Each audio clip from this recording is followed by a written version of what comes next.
জন্মস্থানের সঙ্গে জড়িয়ে থাকা শৈশবের স্মৃতি ও আবেগ মানুষকে গভীরভাবে আকর্ষণ করে, আর ঈদের আনন্দ সেই টানকে আরও তীব্র করে তোলে। তাই সারা বছর যতই ব্যস্ততা থাকুক না কেন, ঈদ এলেই মানুষ শত কষ্ট সত্ত্বেও ফিরে যায় নিজের গ্রামেই ভালোবাসা আর আপনজনের টানে।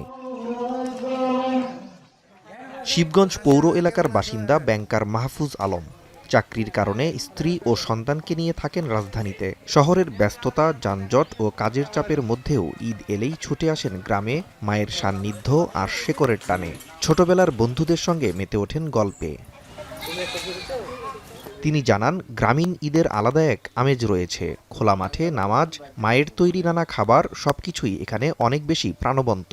তাই যত কষ্টই হোক, ঈদের সময় গ্রামে ফেরার চেষ্টা করেন তিনি। ঢাকা ছাড়ার পরে যখন এলাকায় ঢুকি তখন এখানকার যে বাতাস আর এই যে এলাকার যে মাটির গন্ধ আর ঢাকার গন্ধ টোটালি ডিফারেন্ট। এলাকার মাটির গন্ধটা শুনলেই আসলেই অন্যরকম হয়ে যায়। এমন শহুরে মানুষদের বন্ধুবান্ধব পুরো বছর ধরে অপেক্ষা করে, কারণ ঈদ এলেই আবার প্রাণচঞ্চল আড্ডা জমে ওঠে।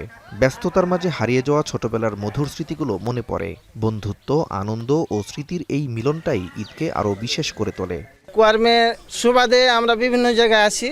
আমরা যখন ঈদে এক জায়গাতে হয় তখন মনে হয় যে আমরা পূর্বে সেই তারুণ্যে কৈশোরের শৈশবের দিকে মনে হয় ফিরে যাচ্ছি। তো ঈদটা একটা আসলে মহামিলনে পরিণত হয় আমাদের বন্ধু বান্ধবের সবার, যেমন একটা জমদার আড্ডা হয় অন্তত কয়েকটা দিন আমাদের, কিন্তু সেই ছেলেবেলা স্মৃতিতে আমরা ফিরে যাই। আমার বাসায়, আমার বন্ধু বান্ধব আসে, তাদের বাসায় আমরা যাই, সেমাই খাই।